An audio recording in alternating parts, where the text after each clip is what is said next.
Hey, this is Anney and Samantha, and welcome to Stuff I Never Told You, a production by iHeartRadio.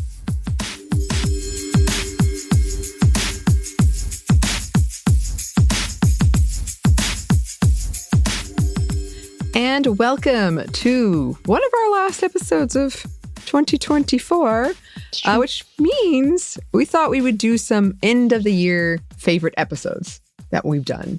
Kind of a wrap up, a look back, as we like to do. So this one will probably be a bit shorter, but it was interesting looking back. I know we've said it before, but we do a lot of stuff. Mm-hmm. And when I look back over a year, I'm always kind of surprised that all of that happened in 1 year. Mm-hmm. So we had a lot to choose from. That being said, we thought we would break it up based on our segments, starting with book club. Mm-hmm. Which, yes, as we've said before, this is one I always appreciate because I do read a lot. But I don't read a lot of books. But this segment kind of changed that for me. And I'm really grateful for it because I've read a bunch of stuff that made me think and stuck with me. So, what was your favorite book club episode, Samantha? So I think, I know you and I shared one favorite, so I'll hold off on that one for a minute. But like, YN? I actually thought of this not too long ago because I was thinking about some of the plot of it and like the back and forth and the character and the person discovering her idol in this one like place that I went back and forth and was like, is this a dream? Is she dreaming this? Is this real? But that novel, especially with everything that's coming out of South Korea and the conversations that are happening, especially about writers, because one of the women novelists won a Nobel Prize for her writing, and she was the first Korean woman to do so. And that type of narrative, like, it's such a unique way of telling a story, such a unique subject, although it's probably, fan fiction world probably has this kind of subject, but to be actually published and to see it being like noted as a published novel and recognized is unique. So I was thinking about that one. That one was like something that just stuck like forever. Like I just think about every now and again out of nowhere because the way I pictured that book. Do you do that? Is that just me? Yeah, that one was a very visceral book in a lot of ways. Like the imagery of it. I remember the cicadas specifically. Yeah, of course you do. Yes, of course. 2024, year of the cicadas. But it was like a fever dream. You weren't sure what entirely was real. And it pulled you in and made you feel uncomfortable, but in like the way that I'm like, I'm good. I need to think about this. I need to think about this. Yeah. So it stuck with me as well. And it is interesting to me because of the fan fiction aspect, of course. And I recently had a friend, because if you don't remember, YN stands for like your name. Mm-hmm. So you put your name in to the fan fiction. And you'll usually be partnered with somebody. And I had someone who was like one of my favorite authors wrote a YN. And I was so surprised. And I tried to read it and I just couldn't do it. Because usually you like replace your name in it. Yeah. But it was really interesting how it was written and what it was looking into in terms of fandom. And just like kind of the religious aspect of fandom that can take on. Mm-hmm. Yeah. And then the second book is Lolo Woods, which was our kind of first graphic novel with Marvel, right? Ooh, that's hard to say because I feel like we do so many where we like throw out suggestions and then maybe not pick them. It right. might have been. I think it was. I think we were trying to purposely find a comic. And we wanted something because it was kind of horror, but at the same time, it was also Latin American Appreciation Month. And so this hit everything. And then, like, I also think of this because what show or movie was reminiscent? Blink Twice. The movie Blink Twice is very reminiscent. There's something else that I just watched that I was like, oh, this feels like the same prep anyways, because it wasn't, I've never seen Blade twice, so it can't be that big for me. But like there are things that I'm like, oh, I see the similarities here and the conversations here, and just kind of that level of like haunting and manipulation of women and all of that, which maybe was just reality and it's just too close. But it was such great artistry, such a deep tale and such a dark tale that I was like, this is amazing. Yeah. And I really, really loved everything about that comic. I did too. That was my pick as well. We did that one prior to October. We didn't get to do a book in October because we were so busy. But it fit. And it was written by someone who I'd seen on a lot of like horror authors you need to be reading list. And I was so excited we finally got to do one by her, Carmen Maria Machado. And it was just very starkly illustrated, and the coloring was there's so much contrast in it. And I loved the story and like the complexities of it, because in the end you kind of don't know the choice one of the characters makes of to remember or to forget. And it had a lot of like friendship front and center, which I love. It had like witch stuff, which I love. I loved it. I think it was fantastic. It was good. It stuck with me too. You know what? I kind of have to put the cookbook in, the Diasporican that we just featured. I don't know. I think like anything that has such depth with their heritage, it speaks to me. And also because the food was tasty. I'm going to put that as an honorable mention on here. So if y'all haven't gotten that book or listened to that episode, you really should, because it was fun. And it's very interactive if you cook. Yes. That was a good one. My honorable mention is Hummingbird, which was just such a delightful, beautiful book. And it brought me and Samantha to near tears. It was so sweet. Oh, gosh. I just loved it so much. It was such a nice... It was just nice. It was so nice. So I sometimes we just need something that is very supportive and kind and nice in that way. It was feel good without like infantilizing anyone. Yes. And yeah, it was very like the plot was different, and I loved that. Mm-hmm. It had like a lot of magical elements, kind of fairy tale elements. And I sort of love at the end, it was like, some people were like, I'm good. I don't need this wish. I did it myself. It was just a really nice message. I loved it. I did too.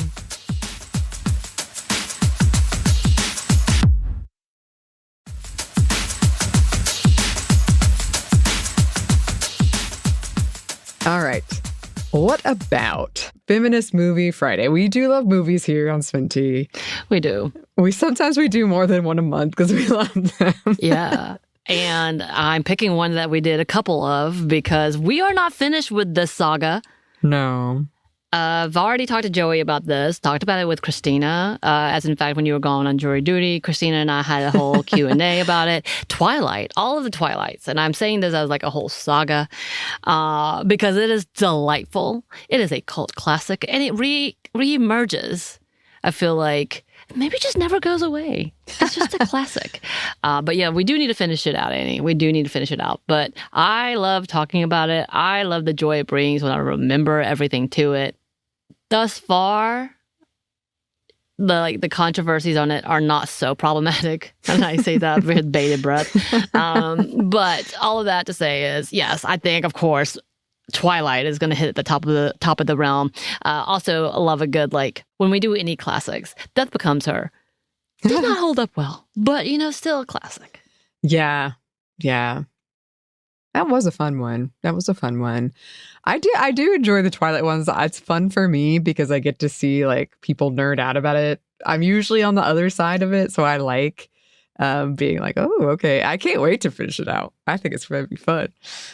We're planning it. It's just difficult because we do want to get some other people involved, like Christina and Joey. Just the timing and scheduling of it. Yeah. But I'm ready. It keeps popping up on my streaming like, you haven't finished this yet. As it should. It's telling you what you got to do. Yes. Well, hopefully soon. Mine is, I loved the one we did on Bottoms with Joey. I loved that movie. I showed it to a bunch of people after we did it. It was just a really fun, strange movie. And we got to have Joey come on and talk about it. And that was really great because once again, it's fun to see somebody passionate about something and love something talk about it. So I really love that. And then I'm going to be like kind of bold and say one we haven't done yet, but I'm going to say The Substance, which is a spoiled Saturday. I think that one's going to be fun. I haven't watched it. I'm so excited. I've also said that to so many people. By the time this comes out, I've seen it. Yes. I'll tell you next year how I feel about it. It's a New Year's movie. It's very exciting. Yeah, that one's going to be fun. Fun. Wow. So Samantha, this one's for you. Feminists around the world. Y'all, I'm not going to lie. So when we talk about doing these, I don't know what's been in what year. So I'm hoping that I didn't slip up and put in something from like 3 years ago. I'm sure I didn't. But like, we've done a lot. We've done a lot of feminists and activists throughout our years.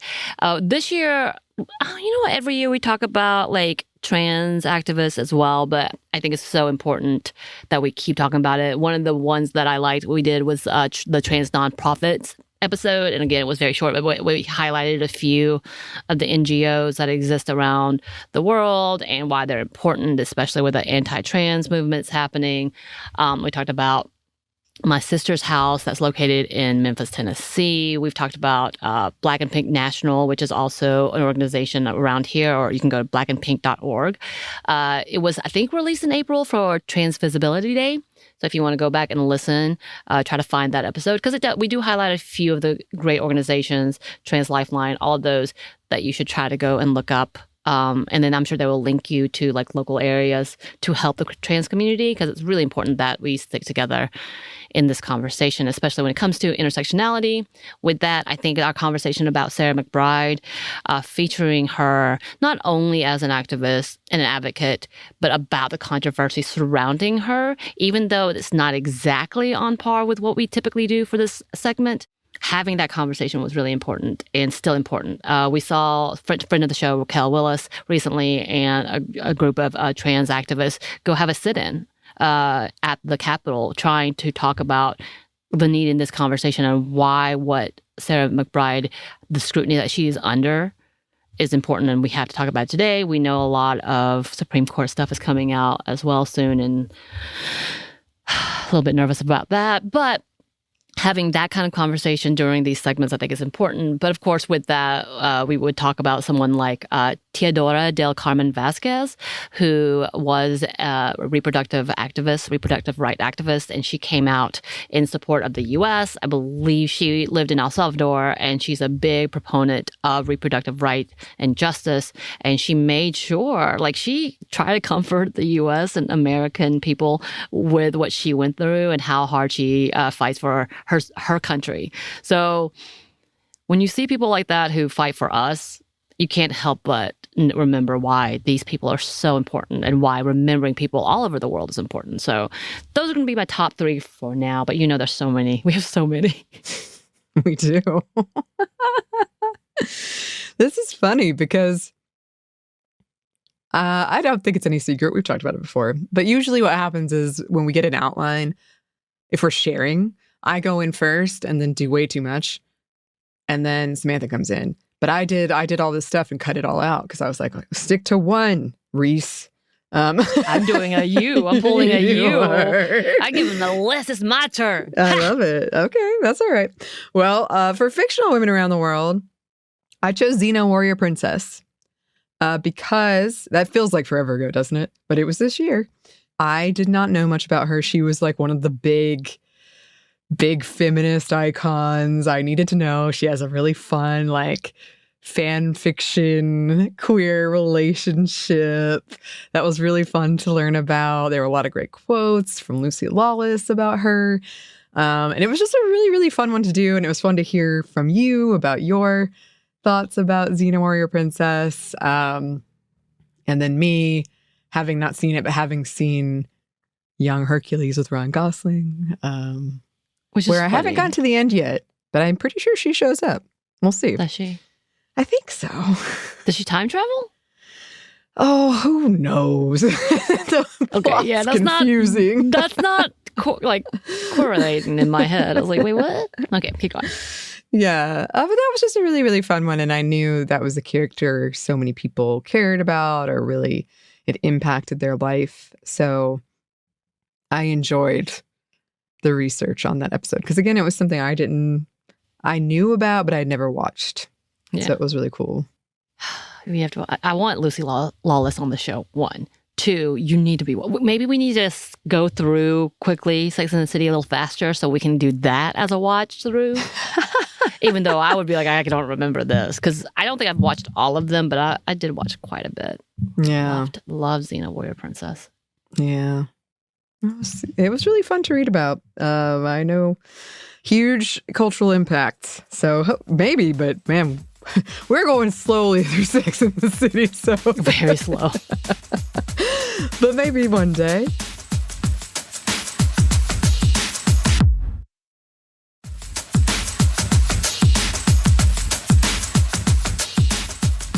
So this brings us to what we call standard episodes. These are kind of our longer, more research episodes that come out on Wednesday and Friday, although sometimes the Monday mini gets thrown in there. It's not always like clear cut, but in general, we call these the standard episodes. So Samantha, what are some of your faves? Yeah, thank you for qualifying that it's not just one. There's several. Yes. But yeah, so I put like the wildland firefighting women because that was so fascinating to me. And I really want to dig more into it because the individuals that do this, I think is fascinating. The job in itself and the women who really push through.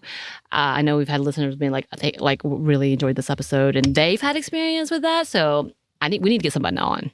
I think we need to do this as an interview, honestly. And so we're going to put that as a asterisk.